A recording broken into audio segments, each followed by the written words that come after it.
আজ আমি আপনাদেরকে বানিয়ে দেখাবো ইলিশ মাছের একটা ওয়ান পট রেসিপি, আর যেটা খুবই ইজি।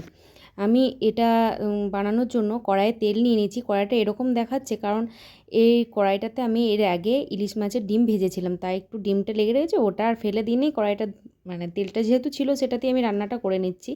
যাই হোক, গোটা গরম মশলা ফোড়ন দিয়ে আদা, টমেটো, পেঁয়াজ, রসুন আর কাঁচা লঙ্কা পেস্ট একসাথে ছিল, সেটা ঢেলে এটাকে আমি ভালোভাবে একটু কষতে থাকবো। এটা লো ফ্লেমে একটু টাইম ধরে কষবেন, তাহলে মশলার কাঁচা গন্ধটাও চলে যাবে আর এটা খুব টেস্টও হবে।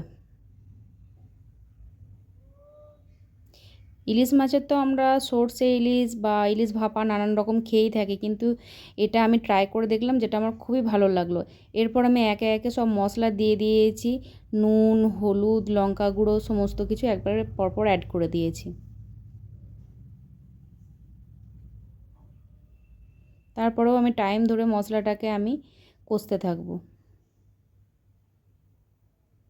মশলাটা ভালোভাবে কষা হয়ে গেলে এটাতে পরিমাণ মতো জল দেবো। জলটা এমন দেবো যাতে এতে মাছটা সিদ্ধ হয়ে যায়। জলটার পরিমাণটা একটু বেশিই দিতে হবে এখানে। দেখুন, জলটা মানে ঝোলটা ভালোভাবে ফুটে এসছে।